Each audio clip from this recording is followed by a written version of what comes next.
ஸ்ரீ சாயி பணிக அனைவருக்கும் சாந்தி நிலவட்டும். நல்லதே செய்வோம், நல்லதே நடக்கும். சாராம் இன்னைக்கு மகாபாரதம் பகுதி 10. பரசுராமருக்கும் பீஷ்மருக்கும் 10 நாட்கள் கடும் போர் நடந்தது. பீஷ்மரின் பானங்களை பரசுராமரால் தாங்க இயலவில்லை. தசரத புத்திரன் ராமன் எப்படி அம்புமலை பொழிவானோ அதுபோல பொழிந்தாராம் பீஷ்மர். தன் தோல்வியை சிஷ்யனிடம் ஒப்புக்கொண்ட பரசுராமர் அங்கிருந்து சென்று விட்டார். அம்பா அழுகையும் கோபமும் ஒன்றையொன்று மிஞ்ச தனக்கிருந்த ஒரே ஆதரவையும் இழந்துவிட்ட நிலையில் அங்கிருந்து காற்றுக்குச் சென்றாள். அவள் கடுந்தவம் ஒன்றை இருந்தாள். இறைவனிடம், கடவுளே, பீஷ்மன் என்னும் அபார சக்தி கொண்ட ஒருவனால் நான் ஏமாற்றப்பட்டேன். அவனால் என் வாழ்க்கை அழிந்தது. நான் இருக்கும் இந்த தவத்தை ஏற்று அவனை என்றேனும் ஒரு நாள் போரில் ஜெயிக்கும் ஆற்றலை பெற வேண்டும் என வேண்டினாள். 10 ஆண்டுகள் உண்ணாமல் தண்ணீர் கூட குடிக்காமல் பாதம் மீது மற்றொரு பாதத்தை வைத்து கைகளை தலைமேல் கூப்பிய நிலையில் செய்த அவளது தவம் பழித்தது. அவளது மறைவுக்கு பின் யாகசேனன் என்பவனுக்கு மகனாய் பிறந்தாள். சிகண்டி என்னும் அந்த குழந்தைக்கு பெயர் சூட்டினான் யாகசேனன். இந்த நிலையில் அம்பிகாவையும் அம்பாலிகாவையும் திருமணம் செய்த விசித்திர வீரியன் அவர்களை கூடாத நாளே இல்லை என்றாலும் 2 பெண்களுக்கும் கருத்தரிக்கவே இல்லை. அது மட்டுமல்ல, பெண் இன்பத்தை அதிகமாக அனுபவிப்பவர்கள் பெரும் க்ஷயரோக நோயால் அவன் இறந்தே போனான். தாய் யோஜனகந்தி துக்கத்தில் ஆழ்ந்தாள். சந்திரவம்சம் இத்தோடு தொலைந்து விட்டதே, என்ன செய்யலாம் என்ற ஏக்கத்தில் பீஷ்மரை அழைத்தாள். பீஷ்மா, நான் சொல்வதை கேள். நீ உன் தந்தைக்கு கொடுத்த வாக்குறுதியை நாட்டின் நலனை கருதி கைவிட வேண்டிய நிலைமை இப்போது வந்துவிட்டது. மேலும் தாயின் அனுமதியுடன் தந்தைக்கு செய்து கொடுத்த சத்தியத்தை மீறுவதில் தவறேதும் இல்லை. தேவமுறை என்ற தர்மத்தின்படி சகோதரன் குழந்தையின்றி இறந்து போனால் நாட்டை ஆளும் பொருட்டு அவனது இன்னொரு சகோதரன் அப்பெண்ணை கூடி குழந்தை பெறலாம். அதன்படி நீ அம்பிகா அம்பாலிகாவுடன் கூடி குழந்தைகளை பெற்று நாட்டை காப்பாற்று. அது என் உத்தரவு என்றாள். இடியோசை கேட்ட நாகம் போல் நடுங்கிவிட்டார் பீஷ்மர்.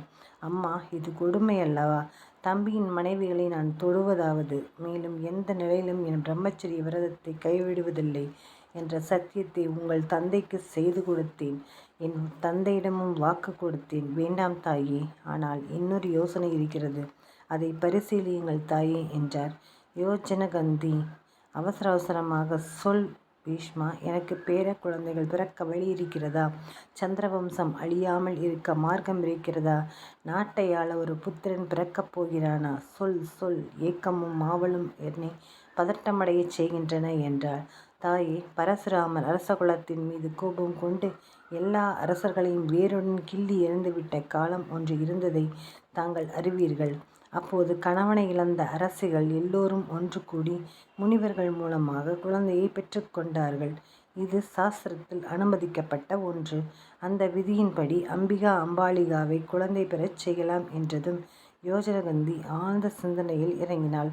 பல ஆண்டுகளுக்கு முன் தன் வாழ்வில் நடந்த அந்த நிகழ்ச்சியை நினைவு கூர்ந்தாள். அப்போது யோஜனகந்தி மிக மிக அழகாக இருப்பாள். அவளது தொழில் படகோட்டுவதுதானே. ஒரு நாள் பராசரர் என்ற முனிவர் யமுனை கரைக்கு வந்தார். அந்த நேரத்தில் உலகம் அதுவரை கண்டிராத ஒரு அதிர்ஷ்டகரமான கிரகநிலை ஏற்பட்டது. பராசரர் இதை தன் ஞான திருஷ்டியால் அறிந்தார். இன்னும் சிறிது நேரத்தில் அந்த கிரகநிலை மாறிவிடும். அதற்குள் இந்த பூமியில் ஒரு குழந்தை பிறந்தால் அது உலகம் புகழும்படி வாழும். உலகத்துக்கு அரிய பல கருத்துக்களை தரும் என்று அவர் மனதில் பட்டது. யோஜனகந்தியின் படகில் ஏறினார். ஆற்றின் நடுவே சென்றபோது, பெண்ணே, உலகம் இதுவரை கண்டிராத ஒரு அதிசய கிரகநிலை ஏற்பட்டிருக்கிறது. இந்நேரத்தில் ஒரு குழந்தை பிறந்தால் அதனால் இந்த உலகமே பலனடையும். இங்கே நீயும் நானும் மட்டுமே இருக்கிறோம். நான் உன்னோடு கூடுகிறேன். நீ இந்த குழந்தையை பெறும் பாக்கியவதி ஆகிவிடு. குழந்தை பிறந்ததும் நீ மீண்டும் கன்னித்தன்மை உடையவளாகி விடுவாய் என்றார்.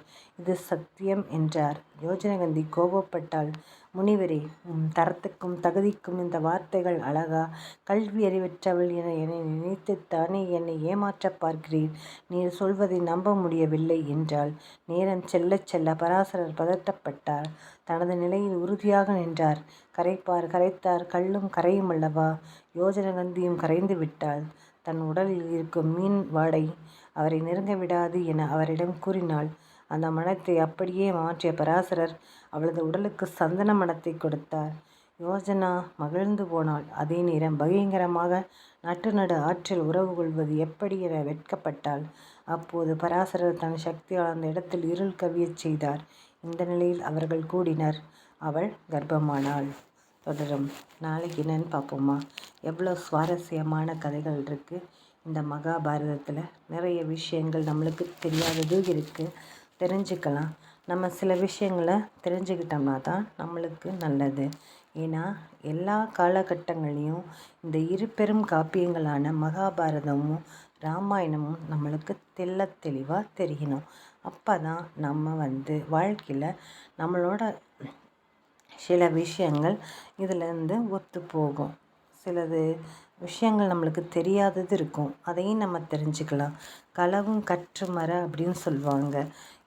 எல்லாத்தையும் இருக்கிற வரைக்கும் இன்னும் என்னமோ சொல்லுவாங்களே, அது மாதிரி எல்லா விஷயங்களையும் தெரிஞ்சுக்கலாம். இதெல்லாம் நம்மளுக்கு சில விஷயங்கள் ஆச்சரியமாக இருக்கும், சில விஷயங்கள் நம்மளுக்கு தேவையானதாக இருக்கும், சில விஷயங்கள் நமக்கு தேவையில்லாததாக கூட இருக்கும். எல்லாத்தையும் தெரிஞ்சுக்கிறதுக்கு ஒரு வாய்ப்பு இருக்கும்போது நம்ம தெரிஞ்சுக்க வேண்டியதுதான். ஆனால் நல்ல விஷயங்களை மட்டும்தான் நாம் தெரிஞ்சுக்கணும். தேவையில்லாத விஷயங்களை தெரிஞ்சு என்ன செய்ய போகிறோம்? அதனால் எந்த காலகட்டத்திலையும் எதுவாக இருந்தாலும் நாம் நல்ல விஷயங்களை மட்டுமே தெரிஞ்சுக்கக்கூடிய ஒரு வல்லமையை பெற்றவர்களாக இருக்க வேணும். அத்தகைய வாய்ப்பு நம்ம சாயப்பாவோட குழந்தைகளுக்கு எல்லாமே கிடைக்கும். ஜெய் சாய்ராம். சாயப்பாவின் திருவடிகளே சரணம்.